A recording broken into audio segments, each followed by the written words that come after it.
I'm back. Did you miss me? Hey everyone, Joe here from ActionX. Welcome to the beginning of our rookie season 5 episode reviews. It's been a long 3.5 months. There's so much has happened. It's been a hot summer. It's been a scorcher. And here we are. It's been a very interesting summer in terms to be a rookie fan, because not only was the craze after the season 4 finale so freaking hot and high, it was also the fact that we were getting a spinoff. The rookies now become the rookie universe, or the rookie verse as I like to call it. A lot of great things happening. This is going to be hopefully the beginning of a new era for the rookie. Now the rookie television universe. It's going to be great. It's going to be great. Hopefully this is just the beginning. We'll have many more seasons to come. Because normally when ABC decides to invest into like getting a spinoff, more often than not, we're in for the long haul. So that's very comforting to me that we still have hopefully many more years of reviews to come. But before we get to all of that future, dramatic crying stuff, we're here to talk about the premiere, the season 5 premiere that a lot of fans on Twitter have been blowing up my feed for the whole summer, but mostly the past month has just been, the countdown. And honestly, I'm gonna be honest with you, this was the first time where like the countdown helped. Like that freaking thing came back quick, and this is only the beginning of like a very long season for us as a TV show, as well as just me personally with shows, because I have tons of new shows coming out. The return of my favorite anime of all time comes back this week. The Rookie Fed starts also in a couple days. We're going to be doing episode reviews for that show as well. And also the other thing is that this is going to be the beginning of a very long review season for us, as we're going to starting next week properly. We're going to do 5 episode reviews each and every week for a while, because we're going to have Rookie starting now. We have Rookie Fest starting on Wednesday. We have also Stargirl, which is off this week, but it's also going to come on Thursday. Then we have Walker reviews coming out Friday. Walker and Independence review coming out on Saturday. And then December, we have our Doom Patrol season 4 reviews coming out as well. So there's a lot of content. And also Nancy Drew comes back next year. Perry Mason comes back next year. I'm presuming healed. It's going to be the busiest time for us. And hopefully you're here for the ride. But if you're just here for the rookie, again, you're here for the ride. Because today, premiere time, getting into it, it was exactly what I stated was going to be in my head. That this was going to be probably I'm going to be amazed at the numbers tomorrow, how many people are actually tuning in live, because again, it's hot. This has been a very requested, weighted episode. It's going to be hot, the viewer count, and this exactly had the perfect amount of tension, a little bit of comedy, the stakes. You never really know what was going to happen next, and that was honestly perfect, because honestly, I was like, not knowing what this episode was going to be, considering the fact when we wrapped up season 4, I kind of had some idea on the character journeys they might go on in season 5, but I had no idea how they were going to start off with the premiere. And I did my best to try and avoid so much, because again, the social media game for the Rookie and Rookie Fit have been on point so far. It's been on point. It's back to where season 1 was. You got marketing everywhere, virtually for season 5, physically for Rookie Feds. It's perfect. It's like they find that this is the best social campaign I've ever seen for a TV show in a while, so that's great. It's really, really great to see. And also seeing, we'll talk more about the other side of things during on Wednesday for the Rookie Feds review. But going now into the season 5 review. Season episode premiere review. I'm already too hyped for this. Again, I thought this was an amazing episode from start to finish. Definitely kicked off. It was going to be probably one of the, if not hopefully the best seasons of the Rookie so far. You have 2 major storylines going on, two very important to each other, very interchangeable, picking up where season 4 left off, and definitely giving you somewhat of an idea what season 5 is going to be. And the fact is, even 5 seasons in now, going into our fifth year, they're still keeping things fresh. They're still keeping these characters engaged. And for me, having just did a proper spoiler-filled definitive review for season 1, it's crazy to see how much I feel like my voice is starting to come out, which I'm like, okay. Okay. I think I'm good now. The fact that I just finished watching season 1 again, and then now coming into season 5, I think it was important for me to do that, because it makes you respect on how far we've come and now where we are now, and the fact of how much the character. And again, like I think throughout this episode, it kind of reminds you of how much we've came since the first episode now to the season 5 premiere. It's so crazy, especially with Shannon Bradford, Nolan as well, and everyone else in some very nice way. And the fact that we've cultivated this little family, with the Rookie family, and we kind of saw the fruits of that labor in season 4. This is definitely like, yeah, they're like a small unit within the LAPD. Like, you just have everyone together, and It's very sweet and very empowering to see that, and just seeing what the stakes are with the threats that are being presented within this premiere, with the return of one of our familiar faces. It was very important to see that. With that being said, let's go through the Butcher recap and talk about this week's episode, the premiere for The Rookie season 5. So we begin with Nolan doing a run. For some reason, it's been a little bit of time. He and Bailey came back home from their adventures out in the border. They're back home. No, it's Nolan's half birthday, and it was actually quite amusing to see that, like, Nolan. So it's also sweet, like, how Nolan and Bailey are. Because for me, like, we never really got to see much of their interest. This relationship, I think I said this before many times last season, is that this relationship is just about the vibe. It's just about, these two just complement each other in a way. They just like joking around. They like just, being around each other's company, and it works. It works in a romantic relationship, and it's great for Nolan because he's happy. He's really, really happy that, he may have lost the TO position as of this moment, but he's happy. He's happy. He's in a great place right now, and, he can not discourage that from his, from his happiness, despite that little thing. The other thing is that Chen is back at the apartment. She has a dream about the kiss, the training kiss, from the finale, and she's having dreams about it, but not in a very romantic aura. Like, she's romantically dreaming about it. But Tamara wakes her up, and of course she's still teasing her about the kiss, and then they're still on standby because the undercover sting that was supposed to immediately launch the day after their kiss, the day after the season 4, well, timeline-wise for them, like the day after their season 4 premiere, finale, has been delayed a little bit, so now they're just kind of on standby, so they're just still waiting for the word so they can go back to the undercover patrol, so they haven't been doing, like, much close-up time for a while, because, they're just still on standby. But Tamara and Chen's relationship, their sisterhood has been very, very sweet to watch. I know it's only been, like, a year and some change since they've been together, but, like, so it's still a very sweet, sisterly dynamic, and definitely the family she needs for herself right now. It definitely is a support system she can rely on. We head over to the station where Bradford breaks the news to Lopez. Yeah, they kiss. Lopez is also egging him on, like, are you sure you don't have feelings for Chen? Because you wouldn't be bringing this up if, like, you didn't have something on your mind. And Bradford being like, Bradford does the traditional, like, oh, well, I'm with my girlfriend right now, and she's with her boyfriend, and also I'm technically her superior, so we can't even do that. And I love it, like, even Lopez saying, like, okay, I get that, but you're not answering my question. And Tim doesn't want to answer the question because he knows if he answers the question, he's fucked. Because, again, Tim has only expressed his emotions on very close personal things in his life. And the fact that he's debating is, like, really kind of indicated that Chen is becoming a personal thing in his life. I'm pretty sure he is, regardless of better for worse, like, for him, she is his favorite rookie of all time. The fact is that emotion becoming more, romantically, is a question. Again, they've had many years of development at this point. They've been working alongside each other for over a year, very closely and personally. They know things about each other. They've been through certain major events in their life that it's going to be natural to have those feelings. But the question is now what are you going to do with that? What is your instinctive reaction to it? But there are interruptions when the chief of police shows up to the station. Everyone's Aveen in the oh my god, it's been so long. I'm remembering. I'm on a hot roll here, and I'm forgetting, like, what do they call it? The conference room, the war room. So everyone's there. Everyone's there. The chief shows up because today is also a big day because this is Rosalind Dyer's trial date for the things that his partner from season 2 did, the one who kidnapped Lucy. So she's being charged those crimes as an accessory, even though she's serving tons of life sentences. I guess they just want to, like, add more to the roster to just prove that she's still getting punished for the things she inadvertently committed. So everyone's on hands on deck for that trial, because, again, it's like, one of the most profound serial killers that we've seen in the show, and I guess in this version of LA's history, that you need all hands on deck. You need everyone to be on alert. But the other good side of it, the other good news is that, so the chief of police shows up. She acknowledges the events of the season 4 premiere, the finale. I don't know why I keep calling.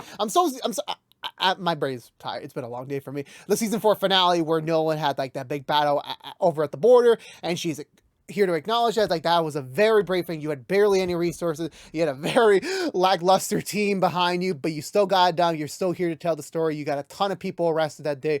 And for that alone is a commendation. So I'm giving you the golden ticket. If you remember back from season 2, when oh damn,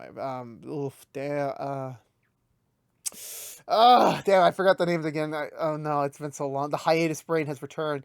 And also I did not do that much reading before. I did, before when Nolan's new partner, I'm sort of get, I remember Harper, when Harper, joined the team, she had a golden ticket too, where after her years of service, she basically had a free pass to go anywhere she wants to, but she picks being a TO for Nolan.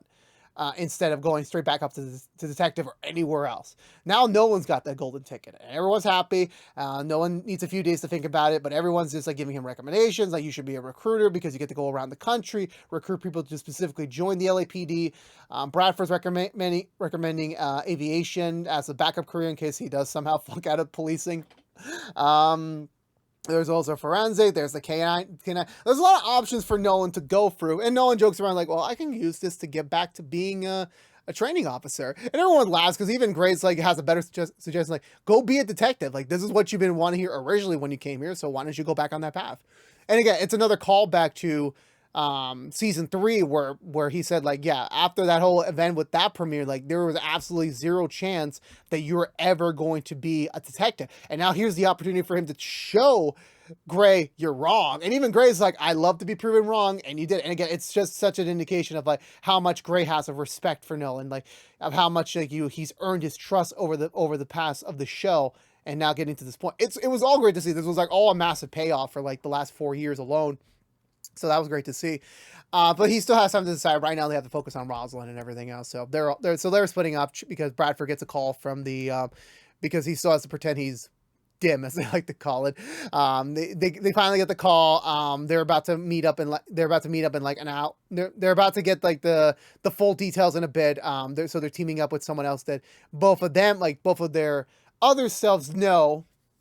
That, of course, if he was present at that meeting, then their cover would be blown and they would probably be killed. So, Lopez teams up with the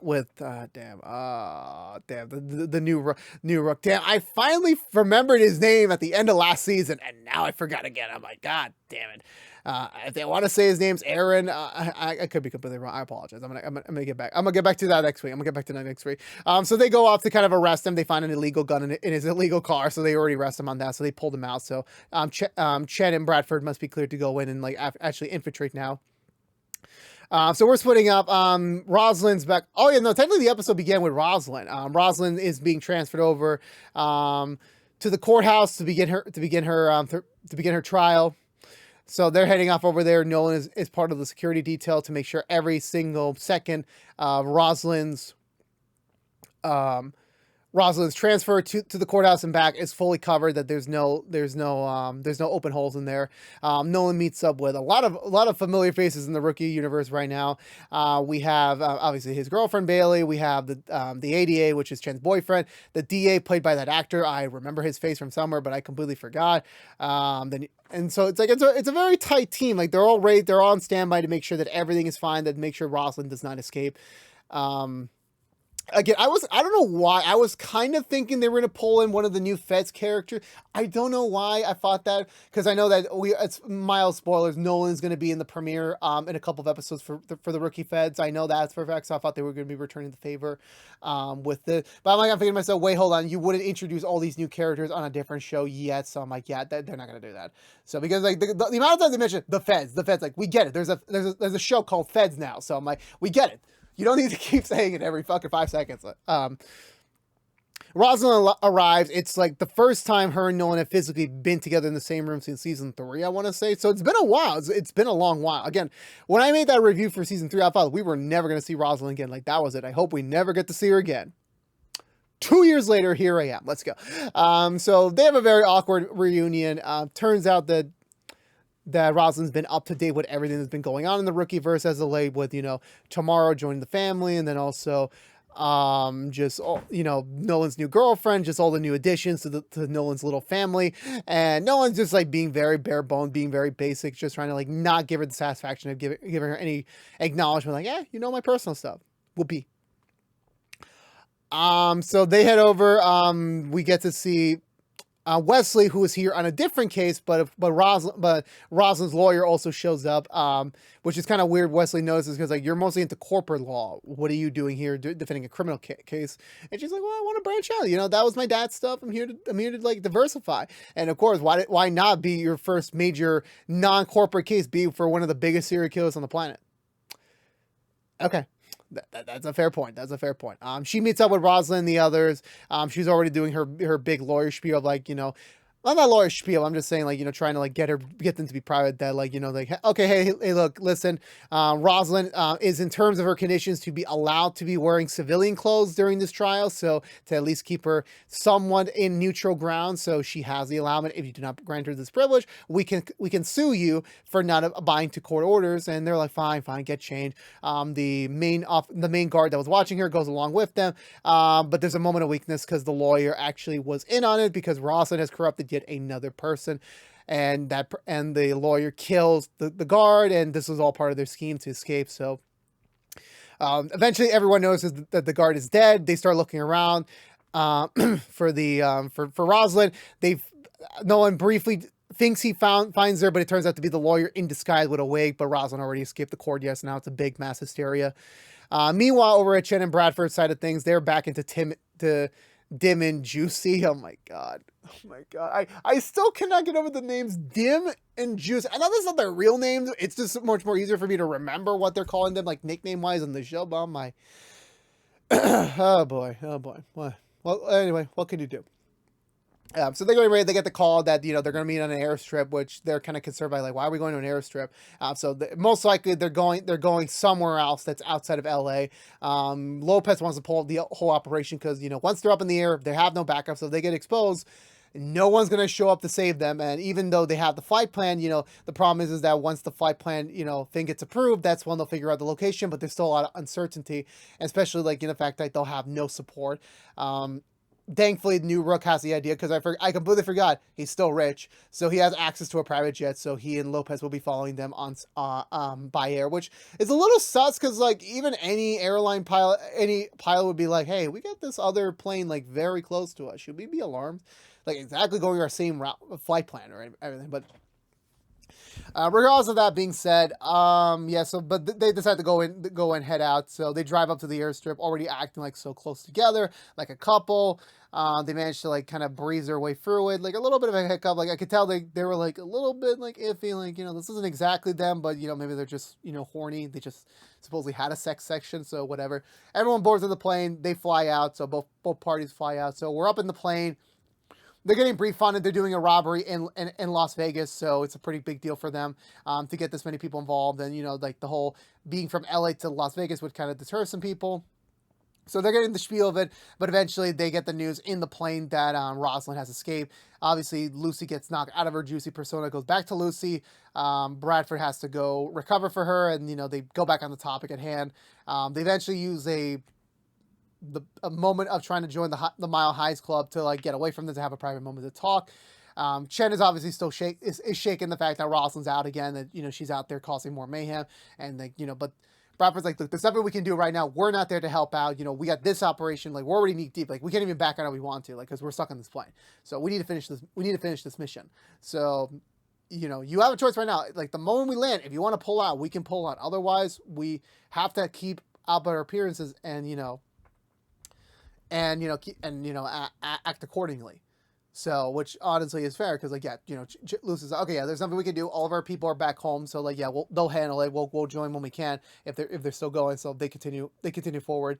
Lucy says they already mentioned the fact they were using a hookup as an excuse to like get out of the room for a while. They decide to simulate the end results of the hookup by kissing again, which. For me, I'm like, I mean, you could have just messed it up. You could have just put your lipsticks on him you could have just kissed him on the cheek or anything. Like, there are other ways. Like, okay, this is the one case where I have no doubt in my mind that, yeah, Lucy has feelings for Bradford. Like, because there are multiple other ways to pretend you had a hookup that doesn't involve kissing the other person. You don't need to do that. Lucy did that because there was the opportunity. Bradford went along with it because he can't really argue with her right now. But like, even Bradford's like, now he's starting to like really think about like now not just his feelings, potential feeling, but now her confirmed feelings. So they land in Vegas. I'm not sure if they actually went to Vegas for this shoot. I really don't know. It kind of looks like Vegas. It could just also be another LA casino. I really don't know. So they arrived there. The operation's happening the next day, so they're kind of going to be chilling out that night. Just being on standby.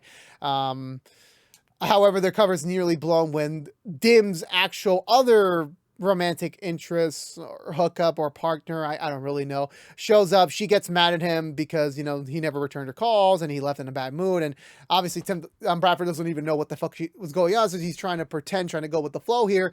Thankfully, Lucy asked Juicy, this still sounds so fucking weird. She seduced her for a little bit, makes a little attention for herself, but of course, obviously, you got to stay in character. You can't just really, it's like a flip coin. Like, you might as well just act your character and risk getting in trouble than not doing anything and risk being out of character. So they made the right call there. So they split off. Back over at LA, just as a precaution, since no one is aware of the fact that Rosalind has so much more updates on the rest of the current rookie family right now, that they're pulling everyone in. Gray's wife, Tamara, Wesley is there as well. So they're all on standby just at the station just in case something happens. Lucy's boyfriend is in there because, he has to actually work on the case and work on the legal proceedings on this matter. So he can't be there right now. But everyone important is here and everyone's on hands on deck to try and find Rosalind. They try interrogating the lawyer, but the lawyer's already too far gone. She's already been corrupted by Rosalind so far that it's one of those like Harley Quinn Joker moments where she's just so infatuated with him, or in this case her, and then she doesn't see a reason. She's not seeing the good side again. She's gone. She's already gone. And she's saying you're too late, man. You're too late, Nolan. No matter what you do, people are going to die. Meanwhile, Rosalind hits up the lawyer's parents' house, subdues them, and God knows what happens next. Later that night, Harper also joins back in, even though she's on maternity leave. They actually grab a gurney for her so that she can work on a bed, which I'm like, bro, that's she's basically doing the work from home in bed in actual work, and honestly, it's perfect. It's honestly got to say perfect. It's perfect. So they're off doing their research. They find out that the lawyer's done some very interesting theses in college that would indicate that maybe this was something for Rosalind to use as something to lure her in. I guess it worked. And they start theorizing that, maybe she's, with the parents and everything, just her upbringing, that, something must have snapped in her and that would have made her attracted to Rosalind. They also found out that the lawyer brought over her parents' car onto the courthouse scene, but however, her car was also there, so it indicated that she already planned for Rosalind to use her car as a getaway and also as a disguise ready for her to go.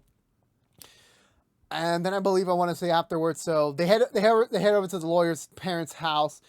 They find it dark and abandoned, and they only find the bedroom with a VHS tape or something, or just some sort of footage. And they open it up, they view it. It turns out Rosalind killed the parents, just slicing their throats, and Nolan was just baffled to watch at the moment. So considering the guard array, they're already up to 3 fatalities. So I believe there's nothing they can do. We cut over to the ADA and DA, well, Lucy's boyfriend and the DA guy that I still recognize his face, but I don't remember the actor's name. So there, he's expressing the DA is expressing his guilt for wanting to charge Rosalind for these crimes because he gave Rosalind the opportunity to get out of prison. Now she's out on the street. 3 people are dead. He's feeling responsible for it. So he's just really, he's not really feeling powerful right now. And then he just orders, Chris, the ADA, to go home and be with Lucy, or because he couldn't reveal Lucy was undercover. So he heads out. Obviously, for me, okay, they're gonna kill off the DA character because he's gonna be alone, and Rosalind is probably gonna go after him because he was the one who made this entire thing kind of happen. But then I remember, oh no, wait, because I remember there was a line where they were at the elevator back at the courthouse before she got freed. And she said, "Oh, Lucy's not here? That's a damn shit. I would have loved to be reunited with her again." And it was the way she said it, I'm like, oh no. And then, and also the DA said, "Oh, there's a police escort waiting for you outside." I'm like, oh no, I don't like where this is going. And yeah, just as I feared, he boards the car, and it's Rosalind.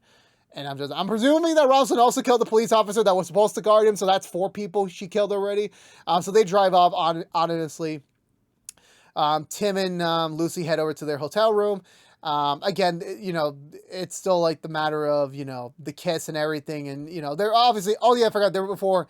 I forget Tim and Lucy split off for a bit. They meet up with Lopez and the new Rook who are at the poker table, just trying to get in touch with what's going on with Rosalind, get in touch with what's going on with the case. So it seems like they're making progress on both fronts. But Lopez gives Bradford a burner phone so they could stay in touch if anything happens. So they did. It also turns out that new Rook won a lot of money at whatever casino game he was playing, and I was like, damn. You're just going to stay rich for the rest of the show. Like, you don't really need to be here, but okay, I know you're trying to prove a point and everything, but anyway, that is what it is. We go back to the hotel room, and I want to say they have a brief conversation about, the whole, oh, no, Lucy goes to take a shower first, and Bradford's giving, the side eye of, he's kind of getting attracted to Chen a little bit, but he's, just kind of trying to stay his ground a little bit, trying not to do anything, illicit. Once Lucy finishes the shower, they have a conversation about the kisses at this point, and Lucy's like, you know what, I was just trying to act like it, we need to kind of, have some passion in the moment so it's more believable. Bradford kind of believes that excuse, but also he's kind of like, not really, because I could see through bullshit most of the time, but I'm like, he's kind of inclined because the conversation and everything. He gets a call from Lopez saying that, everything's ready to go. Once some certain things are made, then we're good to go. And, this should all be over by tomorrow morning. So, they're just getting ready for, everything to finish up by tomorrow. So, they're wrapping it up. However, the girl that slept with Dim, that confused him with Tim, shows up at the front door, and initially I'm like, oh god, we're gonna get another cat fight, aren't we? But no, it's the other guys. It turns out that she snitched on Tim because apparently, Dim has a gut. This guy's got abs, and I'm like, well, there's a way you can get abs in 3 weeks. No, there isn't. I'm kidding around. It takes a lot to burn out stubborn fat anyway, so it's all good. So the cover's made initially. Tim's zip wire to the ground, and he's kind of left defenseless as 3 guns are facing his way. The other guy goes to get Chen, but Chen easily knocks him out. And honestly, it's a really cool fight. It's just so indicative of how far Chen has come in her journey that she just took on 3 people by herself without Bradford's help. It's just such a feat, just to see how far they come. So she frees Bradford. It's over. They got the dudes. This entire situation is over and done. We head over back to the LAPD the next morning. I'm trying to remember if we forgot any scenes. I don't think we did. No. So Harper's husband shows up to pick her up to take her home. And yeah, the only sigh of relief news, not really the best news they want to hear, is that Rosalind's, one of the cars that Rosalind used, crossed over the border, so she's gone, which is okay, she's out of jurisdiction, meaning that she's out of their hair, meaning that they should be fine to go home and they should be safe. Nolan doesn't really view that as a big win because, Rosalind's out there, she's committed all these crimes and she's not paying for them. Which again, I do understand that. I really do get that. It does suck, but at the end of the day, Gray says, you're going to have losses, you're going to have great days, you're going to have bad days. This is just one of those bad days where, at least thankfully, everyone close to us is alive. We're all good. We'll maybe get Rosalind another day. It's up to the feds now, which again, it would be, that was a nice subliminal tease. Are the feds going to attack, the feds are going to attack on Rosalind? Would that be a thing? Who knows? But again, that would be a really cool thing to carry over, but we'll see what happens. They ended off at that. Nolan, Bailey, Gray, and his wife stay behind a little bit because Nolan wants to give what he picked for his golden ticket use, and he still wants to be a training officer. And Gray's like, you know what? After everything you've been through so far, and you want to inspire change and push things to a new direction, I'm not surprised. I have faith you'll do it. And also, it's a big freaking middle finger to that fucking union leader. It's the bigger one. That's a big fuck you that no one's gonna get that. I'm really happy. I really hope we get a scene where he just basically says fuck you. Not really, because no one's too nice, but you know what I'm just saying. So the undercover case is over. Bradford and Chen are back over in LA. Bradford's just giving Chen the walk up, just making sure everything's fine, just about everything. They're also giving, again, another subliminal tease of technically we're still undercover, so technically whatever happens undercover stays undercover, which honestly, it's that weird gray area when it comes to this, would it really be cheating? We're not ourselves, but I'm you can't really get away with that. Chen offers Bradford to come inside. Bradford's like, at first, like, I shouldn't. They have this awkward stare, and he goes in. Chen offers to make him a drink, indicating, like, yeah, like, let's get comfortable a little bit. You know, we're not working today, so why not just get a little comfortable with it?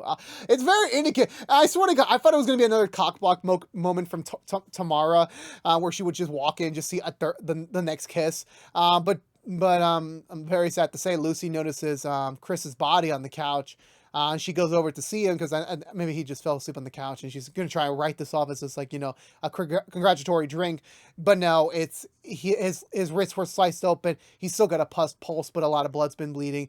And like, just, they already knew like it was Rosalind, and the way Lucy's voice was like, you know, that we need help. And it's like, oh my God, it's like everything, we got to put that aside.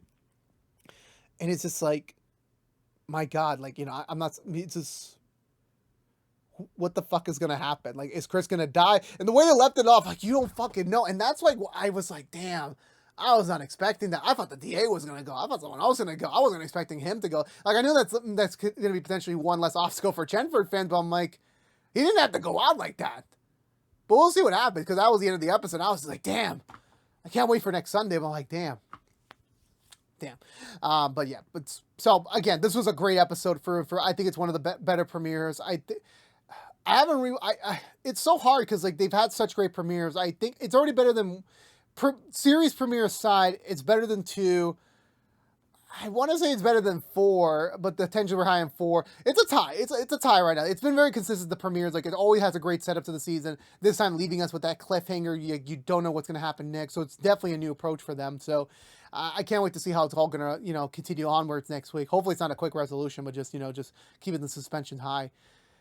But yeah, it's a great back into the world of the Rookie, now the Rookie universe, and you know, it's going to be fun to see what, you know, new things we're going to see. Will Rosalind come back? We don't know. No one being a training officer, that's going to be great. That's going to be a great, you know, new feat for him to do. We already know a new Rookie's on the way, a new character. So we're going to see how she does, whether or not that's going to be Nolan's new Rookie. The whole Chenford situation. Look, guys, look, you got me halfway. Yeah, there's definitely some Chen feelings going on. Bradford has some indication thing, but you know, until we have a formal discussion, until things are more ironed out, you guys gotta be chill. Because like, again, I know you were expecting like there was gonna be hopefully the big scene this premiere. I knew for a fact that scene was not gonna be here. We have a whole season. You don't need to like give everything to the first episode. They're not going to do that. My expectation, mid-season finale, at best case scenario. But it was great to see Rosalind again. It was great to see the undercover storyline from last episode finally being resolved in a very natural way. And I can't wait to see what's in store for this season. There's so much to do. There's so much like new developments, new relationships, new dynamics, new positions. It's going to be fun to see. It's going to be really, really fun to see. So I can't wait to see how that's all going to shake out. But for me right now, I'm going to give this premiere 2 thumbs up. I really enjoyed it. Let me know in the comments below. What did you think of this premiere for season 5 of The Rookie? Let's have that conversation down below as always. And that's going to do it for me today, everyone. So if you're unaware, this has been What's in the Tube from ActionX, reviewing every episode in the 5th season of The Rookie. If you want to know what we're doing normally, What's the Tube, besides our Rookie season 5 episode reviews, we're currently doing DC Stargirl season 3 episode reviews each and every week after brand new episodes on the CW. And starting also this week, we have the Rookie Feds season 1 episode reviews starting up this Wednesday, so go check them out. Also on ABC. But if you don't care about The Rookie, you're in luck. We'll be back next week. It feels good to say that again, with another brand new episode to review. We'll be reviewing the entire 5th season, so stay tuned. We got many, many more Rookie episodes to go. We're inching our way to that 100 episode order. I don't think we're going to go to 100 episodes this season, but you know, it's let a man dream. But again, thank you so much for watching. Again, this has been What's the Tube from ActionX. Please subscribe to us on youtube.com/ActionX videos. Ring that bell for notification when our next episode reviews live. Please also like, favorite, share, and please also follow us on social media to stay up to date with any sort of updates we may have for either of our channels.